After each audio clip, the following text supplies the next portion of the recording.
Earlier in this series, we've talked about functions in Solidity. If you haven't watched that video yet, we suggest you to do that first and then come back to this video. In today's video, we are going to talk about some predefined functions in smart contracts and how you can use them. Let's start with the constructor. Syntax for constructor is simply constructor and parameters. Constructor is called at the time of the contract deployment. You can do pretty much anything you would do in a function in the constructor as well. Any value to the variable defined inside a constructor is going to override any default value of the variable. Let's test it out. So in Remix IDE, we have a test contract. Here I define a event x variable, make it public and have its default value to be 5. Let's deploy this on JavaScript VM. We can check its value and it's 5. Now we define a constructor and set x equals 10 inside it.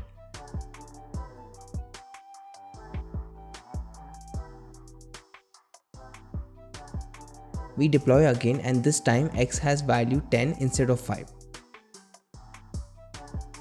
Constructor is used to define values or run functions once at the time of deployment. Its message.sender is the deployer's address. We can test that out as well.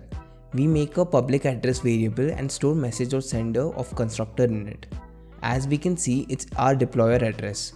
We can try it again by deploying the contract with a different address. As we can see again, the address stored is the deployer's address. Just like functions, you can add modifiers to your constructor. They can be helpful with certain restrictions at the time of deployment of the contract. Let's see an example where only a particular address is allowed to deploy the contract. Here we define a modifier that allows only one address to deploy the contract and revert for others.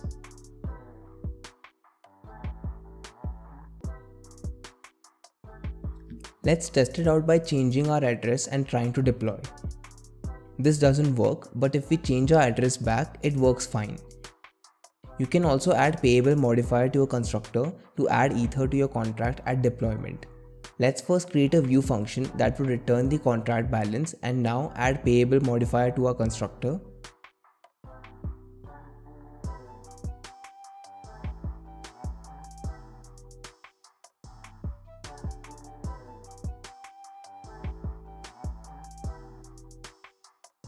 Now let's deploy our contract with 2 ether, and when we call our check balance function, it should reflect the same. As we can see, it works.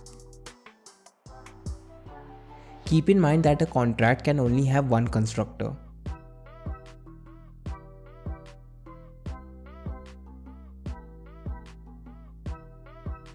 One last thing to note here is constructors can call other functions which can return values, but constructors themselves cannot return any value.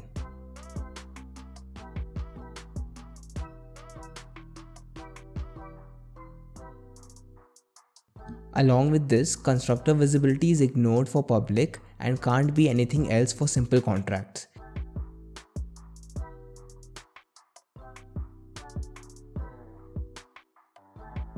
With that, we are done with constructors. If you have any doubts, do let us know in the comment section. Next, we have receive function. One way you can receive funds in your contract is through payable functions. But what if someone just sends ether to your contract? How do you manage that? For that, we have receive function.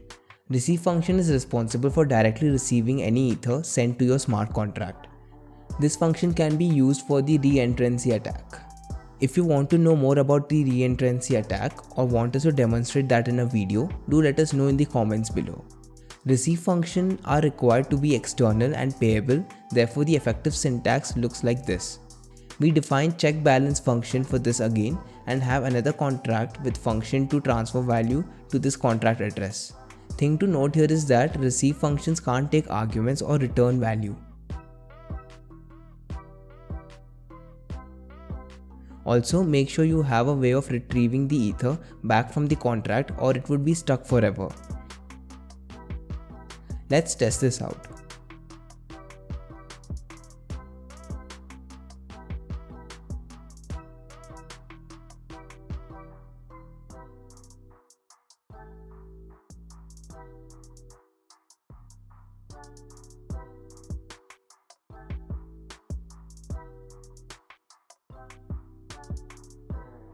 And it worked. The transaction went through, and if we check the balance function, we have the sent amount here. Finally, we have fallback function. Fallback function is called when an invalid function is called on your contract and acts as a failsafe. Its syntax can be either fallback and call data. If your contract has both receive and payable fallback, it will receive ether through receive function, but if receive function is missing, it utilizes fallback function. This can be tested by changing the value of a state variable according to the function used. Let's deploy it with both receive and fallback functions. Let's try and send some ether to our contract. Transaction goes through and we check our state variable. As we can see from here, receive function has had the precedence for this. But if we remove receive function, our contract uses fallback function instead. Before receive function was introduced, payable fallback function was used to receive ether sent to the contract. Fallback function now can be used to log invalid calls. It is supposed to be a cheap way to execute function that can receive invalid calls with least possible gas. If you can think of a use case for fallback function, let us know in the comments below. That's it for this video, but there's more for you to watch. Check out the blockchain playlist to find more videos like this or this video that YouTube recommends for you, and we'll see you next time.